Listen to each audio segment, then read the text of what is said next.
दोस्तों पाकिस्तान की left side पर आप देखेंगे तो आपको एक छोटा सा मुल्क सीरिया नजर आएगा जिसकी आबादी तकरीबन 2.5 करोड़ के आसपास है। मेडिटेरियन सी की राइट साइड को सीरिया टच कर रहा है। साथ देखें तो इसराइल है, इराक, टर्की, जॉर्डन और लबनान सीरिया के आसपास हैं। बशर अल असद का डॉक्टर से डिक्टेटर तक का सफर और तहरीर अल शाम के सिपा सलार अबू मोहम्मद अल जिलानी ने अपने जंगजुओं की मदद से कैसे पूरे सीरिया पर कब्जा शुरू कर दिया। और देखिए बशर अल असद तक पहुंचते ही वो फरार हो जाता है और सीधा रशिया पनाह ले लेता है।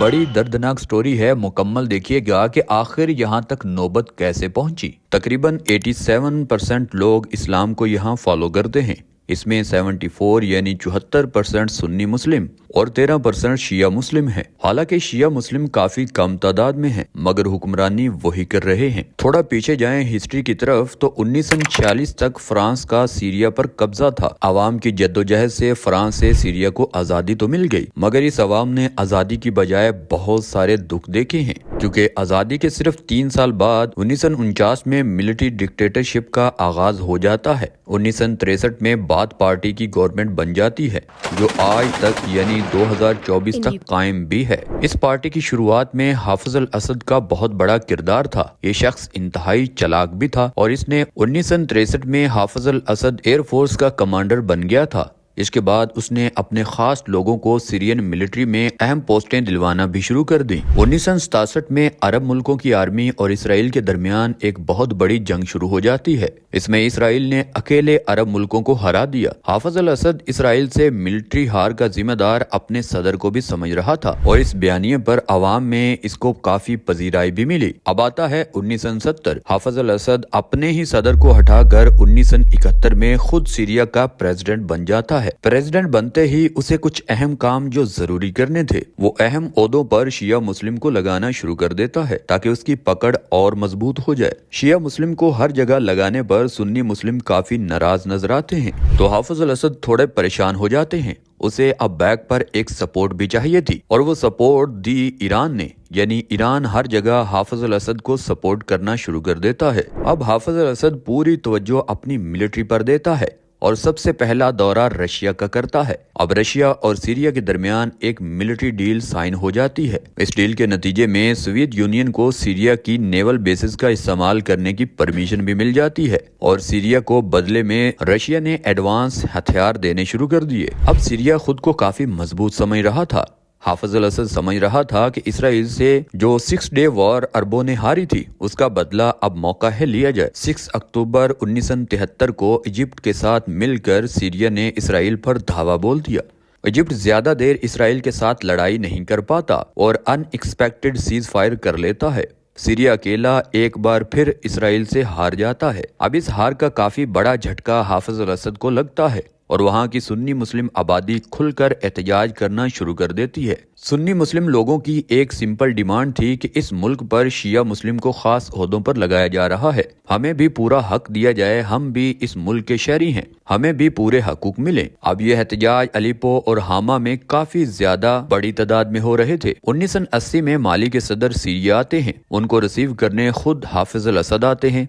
उन पर एक बहुत बड़ा अटैक हो जाता है, उनकी जान तो बच जाती है, मगर हाफिज अल असद का कहना था कि मुस्लिम ब्रदरहुड नामी तंजीम ने इस पर हमला करवाया, लिहाजा उन्हें नहीं छोड़ा जाएगा। गलियों मोहल्लों में इस तंजीम के लोगों पर सीरियन आर्मी टूट पड़ती है और कई लोगों को अरेस्ट कर लिया जाता है। अब रिएक्शन में 1982 में मुस्लिम ब्रदरहुड तंजीम के लोग एक एहतजाज में 70 हाफिज अल असद और उसके हामी और इस तंजीम के लोग मार डालते हैं और हामा शहर पर मुकम्मल कब्जा भी कर लेते हैं। हाफिज अल असद अपने भाई को 12,000 सोल्जर के साथ भेजते हैं और सीरियन फौज उसकी बैक पर थी, पूरे हामा शहर को घेर लेते हैं। ये सिविल वार 27 दिन तक चलती है और इसमें 40,000 के करीब लोग जान से चले जाते हैं। इस साहनिया को हामा मैस्कर के नाम से भी जाना जाता है। इतनी जानों के बाद भी हाफिज अल असद का गरूर कम नहीं हो रहा था। 1994 में हाफिज अल असद काफी बीमार पड़ गया और अपनी कुर्सी पर किसी काबिल शख्स की जगह ढूंढने लगा। अपनी जगह पर अपने बड़े बेटे बैसल अल असद को बिठाना भी चाहता था। 1994 में ही एक कार एक्सीडेंट में उनकी मौत हो जाती है। हाफिज अब अपने छोटे बेटे बशर अल असद को सीरिया का अगला प्रेसिडेंट बनाना चाहता था। बशर अल असद तो लंदन में अपनी स्टडी कर रहा था 1994 को बशर अल असद को सीरिया बुला लिया जाता है। बशर अल असद का बाप एक पक्का डिक्टेटर बन चुका था। उसे पता था कि बशर अल असद को मिलिट्री और पॉलिटिक्स के तमाम दाव पेज आने चाहिए, तभी वो इस कुर्सी पर ज्यादा देर टिक पाएगा। अब बशर अल असद का एडमिशन होम मिलिट्री एकेडमी में करवाया जाता है। उसके 3 साल बाद 1997 में लेफ्टिनेंट कर्नल और उसके बाद 1999 में कर्नल के रैंक पर इसे प्रमोट भी करवा दिया जाता है। बशर अल असद का बाप यानी हाफिज अल असद आखिरी सांसें ले रहा था। उसे पता था अब मेरा आखिरी टाइम आ चुका है। अब हाफिज अल असद ये चाहता था कि मेरे मरने से पहले मेरे बेटे का पॉजिटिव इमेज किसी न किसी तरीके से पब्लिक में बन जाए। अब 10 जून 2000 को हाफिज की मौत हो जाती है, मगर मरने से पहले बशर अल असद का रास्ता तकरीबन प्रेसिडेंट बनने का उसका बाप साफ कर देता है। हाफिज अल असद की मौत के बाद कॉन्स्टिट्यूशनल अमेंडमेंट की जाती है, जिसमें प्रेसिडेंट बनने की उम्र 40 से घटाकर 34 कर दी जाती है। ये अमेंडमेंट स्पेशल बशर अल असद के लिए की गई थी। अब सीरिया का न्यू प्रेसिडेंट बशर अल असद बन चुका था। लोगों को लगता था ये नौजवान बाहर से पढ़कर आया है, ये मुल्क को बेहतरी की तरफ लेकर जाएगा, मगर बशर अल असद अपने बाप के नक्शे कदम पर था। जो भी आवाज गवर्नमेंट के खिलाफ उठती उसे हमेशा के लिए बंद करवा देता। उसका नाम भी डिक्टेटर में आना शुरू हो जाता है। बशर अल असद अवाम की प्रॉब्लम समझने की बजाय ताकत से अवाम को कुचलने पर यकीन रखता था। ये तो अभी शुरुआत थी, अब यहाँ से होती है सिविल वार। 2011 में धारा में कुछ बच्चे गवर्नमेंट से तंग आकर स्कूल की दीवार पर अरबी में कुछ लिख देते हैं। अब अरबी में क्या लिखा है इसका इंग्लिश में कुछ यूं बनता है, next it's your turn doctor. Bashar al Assad का निकनेम डॉक्टर था। 14 साला मुआविया सियान ने ये अल्फाज लिखे थे। उसे पता भी नहीं था कि यहाँ से बशर अल असद की उल्टी गिनती शुरू हो जाएगी। बशर अल असद को अपनी शान में कुछ भी लिखना कहना बिल्कुल भी बर्दाश्त नहीं था। पुलिस उस दीवार पर लिखे लफ्जों को पढ़कर उन बच्चों की तलाश शुरू कर देती है। 13-14 साल के कई बच्चे पुलिस अरेस्ट भी कर लेती है और उनको जेलों में डालना शुरू कर देती है। उनमें से एक मुआविया भी था। बच्चों पर इतना तशद्दुद किया जाता है कि उनके जड़ से नाखून तक उखाड़ दिए जाते हैं। कुछ दिनों बाद घर वाले पुलिस स्टेशन जाकर माफी मांगते हैं ताकि उनके बच्चों को छोड़ दिया जाए। पुलिस ने उन बच्चों के घर वालों को कहना शुरू कर दिया कि इन बच्चों को भूल जाओ और बच्चे और पैदा करो। अगर तुम पैदा नहीं कर सकते तो अपनी औरतों को हमारे पास भेज दो। पुलिस की इतनी जहरीली जबान घर वालों पर बिजली बनकर गिरती है और वो अपने अपने इलाकों में जाते हैं। उनके साथ इलाकों के हजारों लोग सड़कों पर निकल आते हैं। 2011 तक हजारों की तादाद में लोग हर शहर में निकल रहे थे। पुलिस ने हजारों लोगों को अरेस्ट भी किया, मगर लोग रुकने का नाम नहीं ले रहे थे। एहतजाज पर पुलिस सीधी फायरिंग कर देती है। 4 लोग मारे जाते हैं। एहतजाज और ज्यादा तेज हो जाते हैं। यहीं से बगावत जन्म लेती है। बशर अल असद के बाप की मूर्ति लोग तोड़ देते हैं। 45 दिन एहतजाज के बाद गवर्नमेंट घुटने टेक देती है, मगर इसमें 200 लोग जान से चले जाते हैं। बच्चे तो छूट जाते हैं।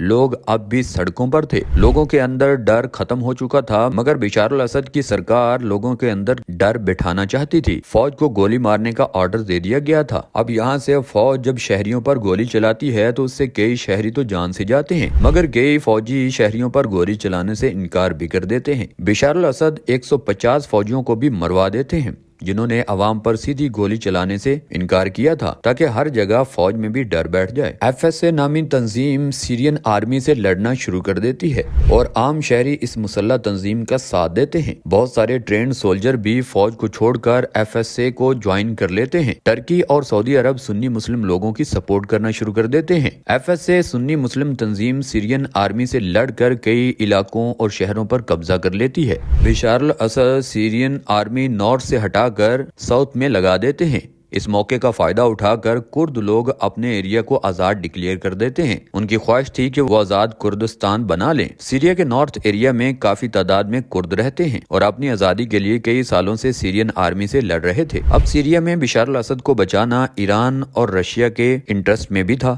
जबकि सुन्नी मुस्लिम आबादी की सपोर्ट में सऊदी अरब और कतर भी आ जाते हैं। टर्की भी इनका साथ देता है। अमेरिका तो यहाँ अपनी एयर फोर्स से सीरिया पर हमले भी शुरू करवा देता है। मजबूरन सीरिया को रशिया को को यहाँ अड्डे देने पड़ते हैं ताकि अमेरिका से बचा जा सके। अब इस कहानी में एक नया ट्विस्ट आता है। टर्की 2015 में कुर्द के ठिकानों पर हमले शुरू कर देते हैं। दरअसल कुर्द लोग अपना एक अलग मुल्क कुर्दिस्तान बनाने के बिल्कुल करीब पहुंच चुके थे। टर्की अपने लिए कुर्दिस्तान को खतरा समझता है, इसीलिए वो इन कुर्द लोगों को मजबूत नहीं देखना चाहता। वहीं रशिया भी सीरियन आर्मी के खिलाफ लड़ने वाले ग्रुप्स पर कई हमले करता है, जिससे बशर अल असद फिर थोड़े मजबूत दिखाई देते हैं। आज सीरिया में सिविल वॉर को तकरीबन 14 साल हो चुके हैं, मगर आज तक ये मौत का दर्दनाक खेल रुकने की बजाय और बढ़ता जा रहा है। आज सीरिया में रहने वाले लोगों को ये तक नहीं पता कि कल वो जिंदा रहेंगे भी या नहीं, क्योंकि Russia, Turkey, Iran, America, Israel, न जाने कितने मुल्क हर किसी ग्रुप को सपोर्ट करने में लगे हैं, मगर सिर्फ आम मुसलमान और आम शहरी यहाँ मर रहे हैं। बशर अल असद ने अपनी कुर्सी को कायम रखने के लिए लाखों लोगों को सूली पर चढ़वा दिया। एक रिपोर्ट के मुताबिक 6 लाख लोग यहाँ मर चुके हैं और तकरीबन 2000 के करीब लोग अभी लापता हैं। जब आप ये वीडियो देख रहे हैं, अभी भी सीरिया के शहर हल्ब वहाँ खतरनाक लड़ाई जारी है और आम लोगों का कहना था कि बशर अल असद अपनी कुर्सी नहीं छोड़ता। और कुछ रिपोर्ट में ये भी बताया जा रहा है कि बशर अल असद अब सीरिया को छोड़ चुका है, यानी अभी कुछ भी नहीं कहा जा रहा, क्योंकि यहाँ सीरिया में बहुत खतरनाक लड़ाई अभी भी चल रही है।